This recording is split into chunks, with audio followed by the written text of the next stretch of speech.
Happy Sri Rama Navami. ఈ video వచ్చేసి శ్రీరామనవమి రోజు తీసిన వీడియో అనమాట. ఇంకా పండగ రోజు మాత్రం నేను చాలా సింపుల్గా పూజ అయితే పూర్తి చేసుకున్నా. లిటరల్లీ మా ఇద్దరు పిల్లలతోటి పూజ చేసుకోవాలంటే చాలా కష్టం అవుతుంది.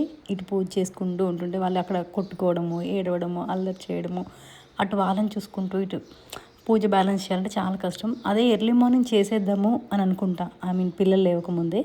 కానీ నేను 5 o'clockకి లేచినా సరే మా చిన్ని బాబు అయితే లేచేస్తాడు నాతో పాటే. ఇంకా అలా ఫస్ట్ నుంచి అలవాటు అయిపోయిందనమాట. పక్కన మనిషి ఉంటే పడుకుంటాడు, కానీ ఇంకా పక్కన లేకపోతే మాత్రం ఒక వితిన్ హాఫ్ అన్ అవర్ లోపే లేచేస్తాడు. సో ఇంకా చిన్నపిల్లలు ఉన్న దగ్గర మాత్రం తొందరగా హడావుడిగా పూజ కంప్లీట్ చేయడము చేసిన ఫీలింగ్ ఉండదన్నమాట. ప్రశాంతంగా నిదానంగా పూజ చేసుకున్న దానికి కంగారుగా పూజ చేసిన దానికి చాలా డిఫరెన్స్ ఉంటుంది. సో ఇంకా నేను అందుకని పెద్ద హడావుడిగా పెట్టుకోదలుచుకోలేదు. ఇవాళ తొందరగా కొంచెం సింపుల్గా ఫినిష్ చేద్దామని. లిటరల్లీ నాకైతే శ్రీరామనవమి రోజు మాత్రం ప్రతిసారి కూడా నేనైతే కుదిరితే మ్యాక్సిమం పూజ అయితే చేసేసుకుంటాను, అంటే దీపం ముట్టించడము. కానీ ఈసారి మాత్రం ఇంకా హడావుడి పెట్టుకోవట్లేదు అనమాట. రిమైనింగ్ వేరే ఫెస్టివల్స్కి, ఉగాదికైనా, దసరాకైనా, సంక్రాంతికైనా కొంచెం పిండి వంటలు చేయాల్సిన వంటలు ఎక్కువ ఉంటాయన్నమాట. ప్రసాదాలైనా ఏవైనా సరే ఎక్కువ టైం తీసుకుంటాయి వాటికే ప్రసాదాలు చేయడానికి. కానీ శ్రీరామనవమికి చేసే మెయిన్గా వడపప్పు ఇంకా పానకం, ఇవి రెండు మాత్రం మస్ట్ అండ్ షుడ్గా ఉండాలి కదా. సో ఆ రెండింటికి మాత్రం చాలా తక్కువ టైం పట్టిద్ది. రిమైనింగ్ ఫెస్టివల్స్లో మనం చేసుకునే పిండి వంటలు, ప్రసాదం పెట్టి నైవేద్యానికి చేసుకోవాల్సినవన్నీ కూడా ఎక్కువ టైం తీసుకుంటాయి. బట్ ఈ ఫెస్టివల్కి ఏంటి అంటే చాలా తక్కువ టైంలో అయిపోతాయి అనమాట. అదొక్కటి బెనిఫిట్ అనిపించింది నాకైతే. కాకపోతే వీళ్ళిద్దరితోటి నేను ఎక్కువ పెట్టుకోదలుచుకోలే. జనరల్గా పూజ చేసిన ప్రతిసారి నేను మస్ట్ అండ్ షుడ్గా చేసేది ఐదర్ సేమియా, పులిహోర, ఇంకా ఏదైనా ఒక స్వీట్ అలా చేస్తూ ఉంటాను అనమాట. కాకపోతే ఈరోజు మాత్రం ఇంకా ఈ మధ్య మరీ ఎక్కువ సేమియానే చేసేస్తున్నాను, పరమాన్నం చేద్దాము అన్నట్లు. ఈరోజు మాత్రం ప్రసాదంగా నైవేద్యం పెట్టడానికనే పరమాన్నం చేద్దామని చెప్పి పరమాన్నం అయితే చేసేసుకున్నాను. ఇంకా పూజ కూడా చాలా సింపుల్గా చేసేసాను అనమాట. యాక్చువల్గా కొబ్బరికాయ ముందు రోజు తెచ్చేసి పెట్టేసుకుంటా. ఎప్పుడు పూజ చేద్దాం అనుకున్నా సరే ఒకరోజు ముందే నేను కావాల్సిన వస్తువులతో పాటు కొబ్బరికాయ కూడా తెచ్చేసుకుంటా. బట్ ముందు రోజు నేను బయటికి వెళ్ళలేదనమాట, పిల్లలతో కుదరలేదు. సో ఫ్లవర్స్ అవన్నీ తెప్పించాను, కానీ కొబ్బరికాయ లేకుండే అక్కడ అడిగినప్పుడు. సో మార్నింగ్ తెచ్చాక తీసుకురావచ్చులే, మార్నింగ్ పూజ అయ్యి అన్నీ రెడీ చేసుకునే లోపు కొబ్బరికాయ తీసుకురావచ్చులే అన్నట్లు అది ఒక్కటి ఆగిపోయిందనమాట. ఇంకా తర్వాత మార్నింగ్ లిటరలీ పిల్లలు చిన్నపిల్లలు మరీ అందరి గురించి కాదు, మా ఇంట్లో అయితే కొంచెం ప్రశాంతంగా ఉందాము, ఆ రోజు నిదానంగా చేసుకుందాం అన్న రోజు మాత్రం అదేంటో తెలీదు, ఆ పిల్లలు మాత్రం భలే అల్లరి చేస్తారనమాట. ఇంకా హాలిడేస్ కదా, లైన్గా 3 days స్కూల్కి హాలిడేస్ రావడము, ఇంకా ఫుల్ హైపర్ యాక్టివ్. ఇంకా మా పెద్దోడే బీభత్సమైన హైపర్ యాక్టివ్. అంటే ఇంకా మా పెద్దోడిని చూసి ఇంకా బీభత్సంగా చేసేస్తున్నాడు అనమాట అల్లరి. ఇంకా వీళ్ళిద్దరిని చూసుకుంటూ ఈ హడావుడిలో ఒక్క నిమిషం అలా కళ్ళు పక్కకు తిప్పి ఇలా తిప్పేలోపు ఏదో ఒక అల్లరి చేసేస్తున్నారు అనమాట. సో ఈ గ్యాప్లో ఇంకా సరే ఇంకేదో ఒకటి ఇక మళ్ళీ ఇప్పుడు బయటికి వెళ్ళి తీసుకురావడం, ఇద్దరు ఏడవడము, నేను వస్తానని కొట్టుకోవడము, మళ్ళీ వాళ్ళు వెళ్ళిన దగ్గర నుంచి పేచీలు పెట్టేస్తారనమాట. లిటరల్లీ ఇంకా బయటికి వెళ్ళాము అంటే ఏదో ఒక దాని గురించి పేచి పెట్టేస్తారు. ఇంకా రానివ్వరు అనమాట, తొందరగా రానివ్వరు. సో ఇంకా అందుకని చెప్పి ఇంకా వద్దులే, ఇంకా నైవేద్యం పెట్టేసి దీపం ముట్టించుకొని దండం పెట్టుకుందాము. ఇప్పుడు దానికోసం మళ్ళీ వీళ్ళు ఇరిటేట్ చేసి ఉన్న ప్రశాంతతని కొంచెం, ఆ పూజ అంటే కొంచెం నిదానంగా ప్రశాంతంగా చేసుకుంటేనే బాగుంటుంది. హడావిడి కంగారుగా ఇరిటేట్గా చేసుకున్నా అది అంత మంచిగా అనిపించదు అనమాట. లిటరల్లీ ఈ మధ్య నేను పూజ చేయడానికి మెయిన్ కారణం ఏంటంటే మెంటల్ పీస్ గురించే. కొంచెం ప్రశాంతంగా ఉందాము అని చెప్పేసి ఒక 3 months బిఫోర్ నుంచి కూడా బాగా హెల్త్ అయితే అప్సెట్ అయిపోయింది. దానివల్ల నాకు over thinking, stress, mental changes చాలా కనిపించేస్తున్నాయి అనమాట. సో అవన్నీ కాకుండా కొంచెం పీస్ఫుల్గా ఉందాము అని చెప్పేసి చేసుకుంటున్నాను నేను. మ్యాక్సిమం అదేంటో అంటారు కదా, దేవుడు కోరికలు కోరుకోవడం ఎందుకు, అన్నీ ముందే రాసేస్తారు కదా మన తలరాతలో అనేసి. కానీ కొందరు అంటుంటారు కొన్ని పేజీలు మాత్రం వైట్గా ఉండొచ్చు, అందులో మనం ఏది కోరుకుంటే జరిగి ఉండొచ్చు కదా, దేవుడు అలా కూడా రాస్తాడు కదా అని. కానీ నాకు అప్పుడప్పుడు అనిపించింది, నా లైఫ్లో అలా వైట్ పేజెస్ ఏవి మిగల్చలేదు అనుకుంటా దేవుడు. రాయాల్సినవన్నీ కూడా ముందే రాసి పెట్టేశాడేమో, నీ ఇష్టము, నువ్వు కోరుకుంది జరుగుద్ది అని ఒక పేజీలో కూడా లేదేమో అనిపిస్తుంది. ఎందుకంటే నేను ఎప్పుడు సరే కోరుకున్నా కూడా అది జరగనట్టు చేజారిపోయిద్ది అనమాట. ఐదర్ నా వల్ల అయినా ఉండొచ్చు, మేబీ కరెక్ట్ డెసిషన్ తీసుకోకపోవడం వల్ల అయినా, ఆ టైమింగ్స్ వల్ల అయినా. కరెక్ట్గా నేను ఏదైనా స్టార్ట్ చేశాను అనుకున్న టైంలోనే వేరే ఏదో ఒక కమిట్మెంట్ రావడము, దానివల్ల డ్రాప్ అయిపోవడము అలా ఏదో ఒకటి అవుతూ ఉంటాయి అనమాట. ఫస్ట్ నుంచి కూడా అలాగే అయిపోతుంది. సో అందుకే అనిపించింది అనమాట, నేను ఎలాగో కోరుకున్నా జరగదు, అదేదో కోరుకొని దేవుడు నాకు జరగట్లేదు జరగనివ్వట్లేదు అని చెప్పేసి ఇంకా మనకు కోపం వచ్చేసింది కదా. సో అందుకని చెప్పి కోరుకోకుండా సరే ఆల్రెడీ ముందే రాసి పెట్టాడేమో, అది జరుగుతున్నది దాంతో ఫ్లోలో వెళ్ళిపోవడమే బెటర్ అని అనిపించేస్తుంది. సో కొంచెం హ్యాపీగా ఉండాలి, మెంటల్ టెన్షన్స్ లేకుండా పీస్ఫుల్గా ఉన్న దాంట్లో పీస్ఫుల్గా ఉండాలి. మెయిన్గా ఓవర్ థింకింగ్, స్ట్రెస్ అవైతే తీసుకోవద్దు అని చెప్పేసి అనుకుంటా అనమాట. సో ఈ మధ్య ఎప్పుడు పూజ చేసినా అదొక్కటే కోరుకుంటున్నాను అనమాట, అంతకుమించి ఏది కోరుకోవట్లేదు. ఎందుకంటే లిటరల్లీ నేను అనుకుంది అయితే ఒకరోజు 2 టైమ్స్ కాదు, ఆల్మోస్ట్ 10 ఇయర్స్ నుంచి కూడా ఏది జరగట్లేదు అనమాట. నేను అనుకున్నది జరుగుతుంది అనుకునే లోపే ఏదో ఒకటి రావడము, దానివల్ల నేను డ్రాప్ అయిపోవడము మ్యాక్సిమం నా వైపే ఉంటుంది అనమాట. సో నేను ఏంటి అంటే ఏదైతే అదైంది చూసుకుందాం, ఫస్ట్ అయితే వెళ్ళిపోదాం అన్నట్లయితే నేను చేయలేను అనమాట దాన్ని. సో ఇంకా డ్రాప్ అయిపోతాను అనమాట అక్కడ దాన్ని బట్టి ఓకే నేనే డ్రాప్ అయిపోవడం బెటర్ ఏమో, వేరే వాళ్ళు హర్ట్ అవ్వడం వల్ల అవుతారేమో అన్న దాంతో. సో వాళ్ళ ఏదో ఒకటి నా ఆలోచించుకొని సో నేనే డ్రాప్ అయిపోతే బెటర్గా అనిపించేసి, కానీ డ్రాప్ అయిన తర్వాత తెలుస్తుంది అనమాట ఎంత సఫర్ అవుతాను అని చెప్పేసి. లైట్ తీసుకుంటాము అనిపిస్తుంది కానీ తీసుకోలేము, దానివల్ల ఇంకెక్కువ అయిపోయింది అనమాట ఆ థింకింగ్ అనేది. సో అందుకని ఇంక ఇప్పటి నుంచి ఎప్పుడు పూజ చేసినా నేను ఏది కోరుకోవద్దు, కోరుకున్నా సరే జరగదు. జరగనప్పుడు ఏంటంటే అబ్బా నేను కోరుకున్నా జరగట్లేదు, ఇదే కోరుకున్నా జరగట్లేదు. సో దేవుడిని చేంజ్ చేసి అందరి దేవుళ్ళకి కోరుకోవడము, ఏ ఒక్క దేవుడైనా కనీసం నెరవేర్చకపోతాడా అన్నట్లు అనిపించేస్తుంది. బట్ ఏది జరగకపోయేసరికి ఒక్కొక్కసారి ఏమైంది అని అంటే నేను ఎంత కోరుకున్నా వేస్టే, పూజ చేయడం వేస్టా అని చెప్పి దేవుడి మీద కోపం రావచ్చేమో అనిపించేస్తుంది. సో అందుకని ఈ మధ్య అయితే మరీ ఈ హెల్త్ అప్సెట్ అయ్యి కొంచెం రికవర్ అవుతున్న దగ్గర నుంచి అయితే ఎప్పుడు పూజ చేసుకున్నా నాకు ఫస్ట్ నేను కోరుకునే కోరిక ఒక్కటే, ఇంకా నా లైఫ్లో ఎప్పుడు వైట్ పేజెస్ లేవేమో, నేను అనుకునే రావేమో. సో అందుకని చెప్పేసి జరిగేది ఏదో జరుగుతుంది, ఏది జరిగినా సరే నేను ఓవర్గా థింక్ చేయొద్దు, స్ట్రెస్ తీసుకోవద్దు, కామ్గా ఉండాలి. సో నా హెల్త్ నేనైతే మెయిన్గా స్టేబుల్గా ఉంచుకోవాలి, ఓవర్గా రియాక్ట్ అయిపోయి నా హెల్త్ పాడు చేసుకోవద్దు ఎక్కువ ఆలోచించి అని చెప్పేసి అని నేనైతే ఫిక్స్ అయ్యి అదే కోరుకుంటాను అనమాట. నన్ను ఓవర్గా ఆలోచించేలా చెయ్యకు అని చెప్పేసి. కాకపోతే ఏంటో తెలీదు, ఒక చిన్న మరీ ఈ మధ్య ఎలా అయిపోయిందంటే అది చాలా చిన్న చైల్డిష్ బిహేవియర్ అంటారు కదా, అలాగ అయిపోతుందనమాట. నా పిల్లలతో 24/7 ఉండడమేమో, లేకపోతే వీళ్ళ హైపర్ యాక్టివ్నెస్ని నేను తట్టుకోలేకపోవడం వల్ల నా మెంటాలిటీ అలా చేంజ్ అయిందంటే తెలియదు, కానీ చిన్న విషయం కూడా తీసుకోలేకపోతున్నాను అనమాట. ఈవెన్ ఒక 5 మినిట్స్ ఏదైనా ఒక కిచెన్లో ఒక వస్తువు ఎక్కడైనా పెట్టేసి మర్చిపోయినా సరే, జస్ట్ వితిన్ కొంచెం ముందు పెట్టిన వస్తువు ఎక్కడైనా మర్చిపోయినా సరే అది ఆలోచించేపాటికి నాకు హెడేక్ వచ్చేస్తుంది అనమాట. లిటరల్లీ అంత వీక్ అయిపోతున్నాను నేను మెంటల్లీ. నాకు తెలుస్తుంది అనమాట ఆ వీక్నెస్ అనేది. వీక్నెస్ అంటే ఫిజికల్గానే ఉండాలి అన్న రూల్ అయితే లేదు కదా. సో ఫిజికల్గా ఉంటే అట్లీస్ట్ బయట వాళ్ళకి కనిపించేస్తుంది అది, ఫిజికల్గా వాళ్ళు వీక్గా ఉన్నారు, ఈ దెబ్బ తగిలింది ఇది అయింది అని చెప్పేసి. బట్ మెంటల్గా వీక్ అయ్యేది మాత్రం మనకు తెలుస్తూ ఉంటుంది. ఆల్మోస్ట్ అది ఒక 90% అలా అయిపోయి ½ అయిపోయిన తర్వాతే అది మన ఫేస్లో కానీ మన బిహేవియర్లో కానీ బయటికి అనిపించిద్దేమో అని నాకు అనిపిస్తుంది అనమాట. సో ఆల్మోస్ట్ నాదైతే 90% వరకు తగ్గిపోయింది మెంటల్ ఇష్యూస్ వల్ల. సో అందుకని ఇంకా లేదు, దీన్ని కొంచెం ఓవర్కమ్ చేసుకోవాలి, నాకు నేను మోటివేట్ చేసుకోవాలి, కొంచెం హెల్త్కి ప్రియారిటీ ఇవ్వాలి. అలాగే అన్ని థింగ్స్ని కూడా నేను బ్రెయిన్లోకి తీసుకోవాలి అనుకోవట్లేదు. అందుకే మ్యాక్సిమం కూడా ఫోన్కి చాలా వరకు దూరంగా ఉంటున్నాను. అవసరమైతే ఫోన్ మాట్లాడడం, అది కూడా ఎవరైనా కాల్ చేస్తే మాట్లాడడం, మెసేజ్ చేసి రిప్లై ఇవ్వడం, అంతకు మించి అసలు ఫోన్ కూడా ఎక్కువ యూజ్ అయితే చేయట్లేదు అనమాట.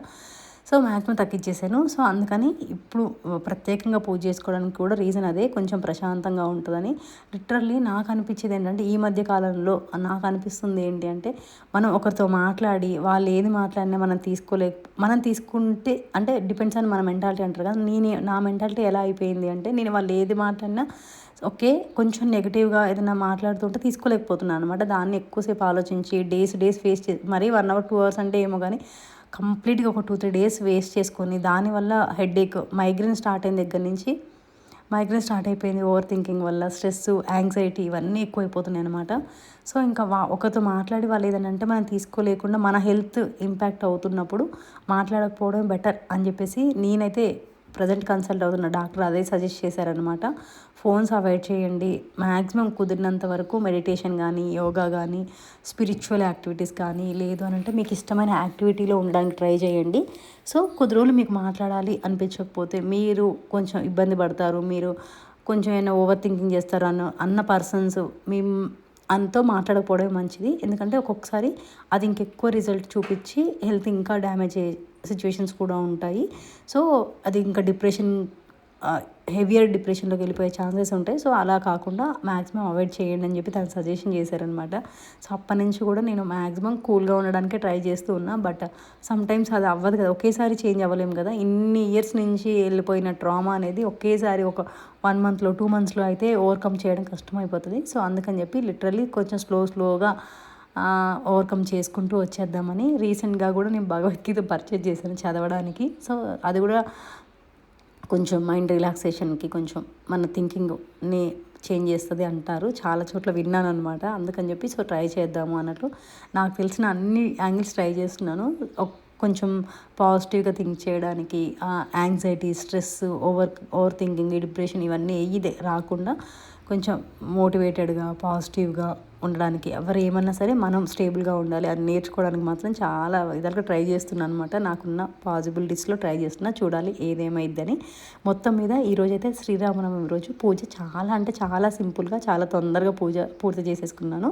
ఇంకా పూజ అయిపోయిన తర్వాత గుడికి వెళ్ళేసి వచ్చాము. గుడికి వెళ్ళేసి వచ్చిన తర్వాత ఇంట్లో అయితే నేను మిరప పండ్లు ఉంటాయి కదా, ఫస్ట్ టైం అనమాట ఈ పచ్చడి చేయడం. ఇప్పటిదాకా ఎప్పుడు చేయలేదు. దీన్ని కూడా నేను యూట్యూబ్లో చూసి చేద్దాము అన్నట్లయితే స్టార్ట్ చేసా. లిటరలీ ఇంట్లో ఏదో ఒక చట్నీ ఉంటే ఏంటంటే నైట్ టైం, ఎస్పెషల్లీ మార్నింగ్ అంటే వంట చేస్తాను కానీ నైట్ టైం ఒక్కొక్కసారి ఏంటంటే కర్రీ కొంచెమే ఉంటుంది, సరిపోకుండా ఉంటుంది. ఆ టైంలో ఏంటి అంటే మళ్ళీ వంట చేయాలి, మళ్ళీ కూర వండాలంటే పెద్ద తలగా నొప్పి. అన్నమైన వండేస్తాను కానీ నైట్ ఈ కర్రీ వండాలి అంటే చాలా ఏడుపు వచ్చేస్తుంది అనమాట.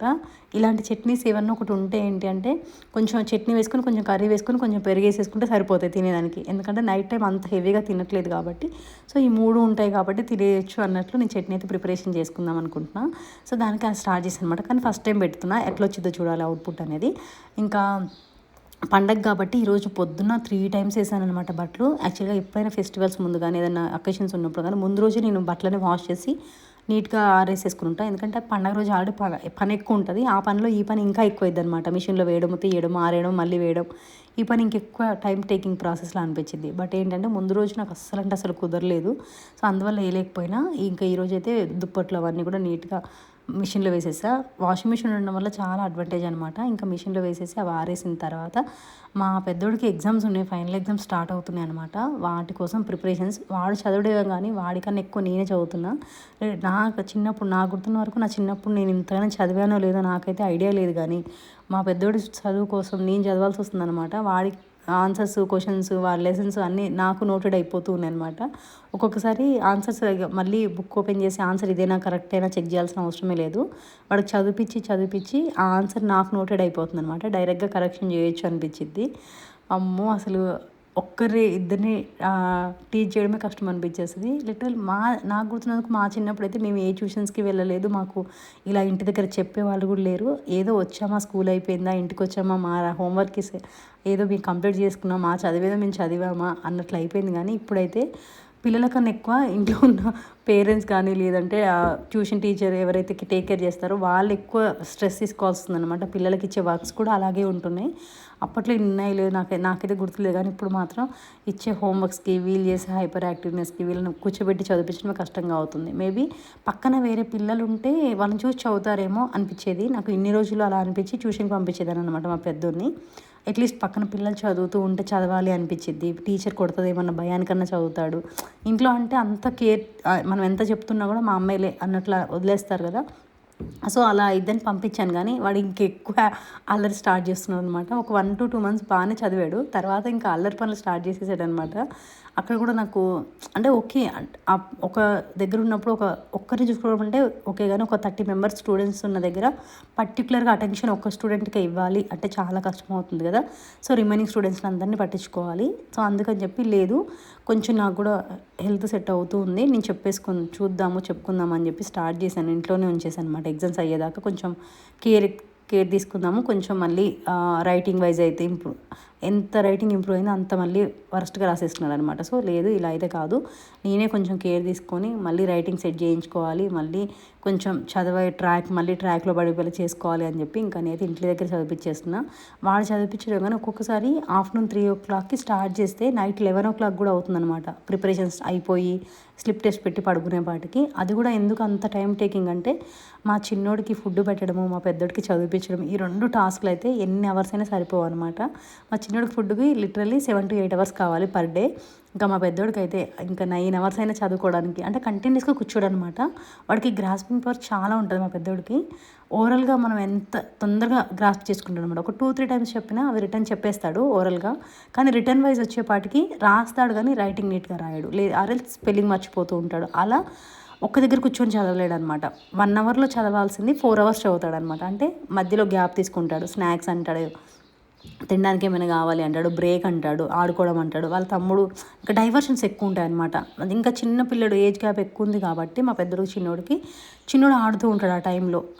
అప్పుడు ఏమవుతుందంటే అక్కడ డైవర్ట్ అయిపోతుంటాడు, తమ్ముడు ఆడుతున్నాడు కదా అని మళ్ళీ వాడి దగ్గరికి వెళ్ళడము, నేను కిచెన్లోకి ఇలా వెళ్ళగానే మా మమ్మీ లేదు కదా నేను చదవను అని చెప్పేసి మళ్ళీ ఆటకి వెళ్ళిపోవడము. ఇలా డైవర్షన్స్ ఎక్కువ ఉంటున్నాయి అనమాట ఇంట్లో. ఏదేమైనా కొంచెం టైం కేటాయించి అటు ఇటు మేనేజ్ చేసుకుంటూ ఇంకా నేనైతే చదివించుకోవడం అయితే స్టార్ట్ చేసేస్తున్నా. మ్యాక్సిమం చదివించాను. రేపు ఎగ్జామ్కి అన్నీ కూడా ప్రిపరేషన్స్ అయితే చేయించాను, స్లిప్ టెస్ట్ కూడా రాయించాను ఆల్మోస్ట్ ఆల్. బట్ ఒక 2 వచ్చేసి మర్చిపోతున్నాడు, అంటే ఓరల్గా చెప్తున్నాడు కానీ స్పెల్లింగ్ వైజ్ మర్చిపోతున్నాడు అనమాట. క్వశ్చన్ ఆన్సర్స్ దగ్గర ఆ స్పెల్లింగ్ కొంచెం తప్పు రాస్తున్నాడు అనమాట. ఎన్నిసార్లు చెప్పినా అది మళ్ళీ ఒక 5 times రాయించి మళ్ళీ ఎగ్జామ్ పెట్టి, నేను క్వశ్చన్ పేపర్ వాడు చదవడం కానీ నేను క్వశ్చన్ పేపర్ ప్రిపేర్ చేయడానికి ఒక 1 to 2 hours పోతుంది అనమాట. ప్రతిసారి మొత్తం క్వశ్చన్స్ అన్నీ కాపీ చేయడము, యాజ్ ఇట్ ఈస్ నెంబర్గా ఇవ్వను అనమాట. క్వశ్చన్స్ ఎప్పుడైనా సరే జంబ్లింగ్ మెథడ్లో ఇచ్చేస్తాను. యాస్టీస్ ఇచ్చేస్తే వాళ్ళు క్వశ్చన్ చదవకుండా ఆన్సర్ గుర్తుపెట్టుకొని రాస్తారు. సో అందుకని చెప్పి నేను జంబ్లింగ్ మెథడ్లో ఇచ్చేస్తాను అనమాట. ఎలా ఇచ్చినా సరే క్వశ్చన్ చదివి ఆన్సర్ రాయాలి అన్నట్లయితే నేనైతే అలా ప్రిపరేషన్స్ అయితే చేయించేస్తున్నాను. చూడాలి అట్లీస్ట్ ఈ ఫైనల్ ఎగ్జామ్స్కి అయినా కొంచెం ఇంటి దగ్గర ప్రిపేర్ చేయించి కొంచెం నాకు మార్క్స్ ఇంపార్టెంట్ కాదు, నేను అదే చెప్తాను ఎప్పుడైనా సరే. నేను మార్క్స్ అంత పెద్దగా తీసుకోను కానీ కన్సిడర్ చేయను ఎక్కువ. అంటే మార్క్స్ ఇంపార్టెంటే ఒక లెవెల్ వరకు, ఒక 75% వస్తే చాలు అనుకుంటాను. మరి 99, 98 రావాలని ఎప్పుడు ప్రెషర్ పెట్టాను అనమాట. 75 వచ్చినా చాలు, బట్ హ్యాండ్ రైటింగ్ నీట్గా ఉండాలి, రాసిన ఒక 2-3 ఆన్సర్స్ అయినా రైటింగ్ నీట్గా ఉండాలి, వితౌట్ స్పెల్లింగ్ మిస్టేక్స్ ఉండాలి అన్నట్లు నేనైతే ఎక్స్పెక్ట్ చేసి చదివిస్తానమాట. ఇంకా పండుగ రోజు టెంపుల్కి వెళ్ళాం కానీ ఆ క్లిప్ చిన్నది యాడ్ చేశాను. ఎక్కువసేపు అయితే ఉండలేదు, వీళ్ళు అసలు ఒక్క దగ్గర ఆగట్లేదు అనమాట. ఇంకా కళ్యాణం అయిపోయి కొంచెం టైం స్పెండ్ చేద్దామని అంటే అంత టైం ఇవ్వలేదు మా పిల్లలు మాకు. సో ఒక కొద్దిసేపు అలా ఉండేసి కొంచెం దేవుడి దండం అలా పెట్టుకుని ఒక 2 నిమిషాలు అలా కూర్చొని వచ్చేసాము. ఆ గ్యాప్లో మా పెద్దోడు దేవుడి మీద కాన్సన్ట్రేషన్ కన్నా బయట అమ్మే బొమ్మలు ఉంటాయి కదా వాటి మీద కాన్సన్ట్రేషన్ ఎక్కువైపోయింది. అవి కొనిచ్చే వరకు ఇంటికి రాను అని చెప్పి ఏడుపు స్టార్ట్ చేశారనమాట రోడ్డు పైనే. సో అందుకే మ్యాక్సిమం బయటికి వెళ్ళడం అవాయిడ్ చేస్తాను.